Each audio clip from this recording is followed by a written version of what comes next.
Hello, Brobs. We're back with Bukowski in the Bathtub. Recollections of Charles Bukowski by John Thomas. Collected and edited by Philomene Long. It was published in 1997. I believe both authors, plus obviously Bukowski's dead. Chapter 5, give the reader something sexy to look forward to. Hank, Jesus, I got drunk with my landlady the other night. Nothing happening, but she told me some stories, man. You got a minute? John, I guess. Hank, they got a swimming pool in the high rise over there, and they always have arguments with the manager. Somebody dumped tar and feathers into the swimming pool. Laughter. Hank, little Japanese guy came out and jumped in the pool. She said she saw him come out of there, and he had feathers all over him. He looked like a bird. She said she thought it was some kind of ceremony, until she heard him cussing. General laughter. Then his wife ran out with a hose and put cold water on him, which was the worst thing because it hardened the tar. General laughter. Then he disappeared. Somebody cut up the fire hose, and then somebody turned up the pool as high as it would go. It's 92 degrees, 98 degrees. And another guy came out in his trunks on the warm afternoon, stretched his arms, and dove on in. You know, when you jump into something, it's hard to get out of that. To get out of that when it's that hot. They say you could hear him scream. John, where was the tar and feathers still in it? Were the tar and feathers still in it, Hank? No. This is a new guy. Forget the tar and feathers.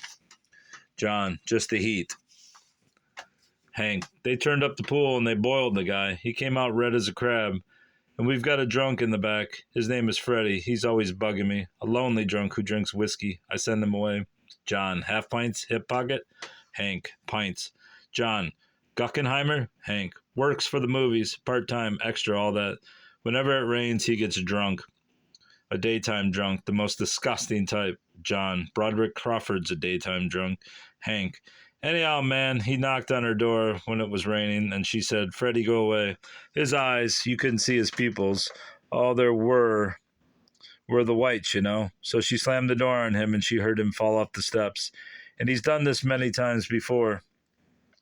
You know, a drunk just falls up the steps and picks himself up. This was the time it was raining so goddamn hard. So about 3 hours went by. This guy doesn't wear shoes when he drinks. And her son came by and knocked on the door and said, hey, what's this outside? There was Freddie caught in this tree, this kind of banana tree outside with his head on the ground and his feet up in the air.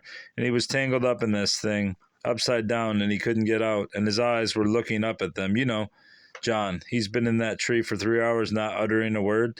John, upside down. Hank, raining. The rain coming down between his toes. John, oh God. Hank, so the son took him and pulled him out of the tree and stood him on his feet. And then when he got on his feet, he cussed hell out of them and went up to his apartment. Of course, the P.S., he never got a cold or syphilis or anything. You know, the whiskey, nothing happens. Your insides are dried out, you know. You're not worried about the rain. So I thought I'd tell you those three. John, they're beautiful, man. Hank, I laughed. I was drinking, you know. I had my head on the table and I just laughed. John, does she tell a good story? The only time I saw her, she was just like whispering, sort of. Hank, only to me. She comes on when we're alone. Otherwise, she's very dull, you know. With other people, she talks crap. She gets me and she tells me all these weirdies. John, maybe you're the girlfriend she never had. Hank, roaring with laughter. Yeah, oh shit. Well, those are, you know, you can get some good stories out of ordinary people because they don't try to tell them with, you know, a plum or anything. John, sometimes you can. Hank, yeah, get them natural. John, and that's about all you can get out of them. Turn them into anecdotes or forget it with ordinary people. Hank, yeah, Jesus. There was another one. I forgot it. Shit. John, Hank, you know, thought you could get fine stories out of ordinary people because they tell them naturally and without, what was his word? Aplomb. Philomene, what came after the stories, John? A lot would come up about his unhappy life, Philomene. More unhappy than in his books or different? John, well, in the books it would be more situations, Bukowski in ugly, grotesque, and unpleasant situations. In conversation, it was more Hank talking about unhappy he was. There's a difference there. Philomene, from what did it emanate, John? For one thing, he had the daughter living with him. Philomene, by himself? John, no, that was part of the unhappy. Francis was there too. They were not getting along. Philomene, I don't think I'll put that in. John, yeah, great reminiscence of Bukowski with nobody named. Philomene, have you got a story from that period which nobody has heard?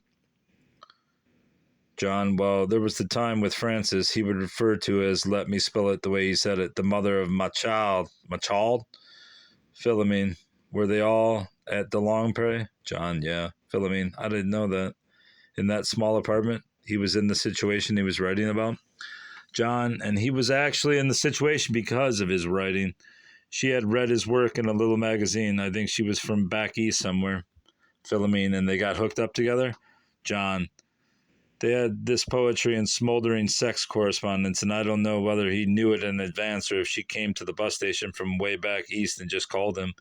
He goes to the bus station to meet her, and she's got her suitcase with everything in it ready to move in, which she did. Philomene, he wrote that Francis was the only person he knew who never harmed anything. John, I never harmed him except by turning down his desperate invitation to an orgy with him and another unnamed person. Ho ho, well, her initials are Linda King. Philomene, I am putting in the names now, but I don't know if the sex should go in yet. John, everything you think should not go in should. That's how a memoir is written. Philomene, you don't know how to write a memoir. Give the reader something sexy to look forward to. Now, how did he get out of it, the situation with Francis? John, she left. Philomene, and what was he left with, John? You mean in terms of women? Listen to this laughing and let the good times roll. Hank, women seem to like me, but nowadays, just having a woman around looking at her, that's it. I don't need any more. 49, I got real horny one night and I got phone numbers of 5 different women. I phoned them all up. I guess I was a little too drunk, and they all refused me. 2 of them subsequently phoned me back when they got horny. Women get horny, you know. John, you should have referred them to one another, Bukowski laughs.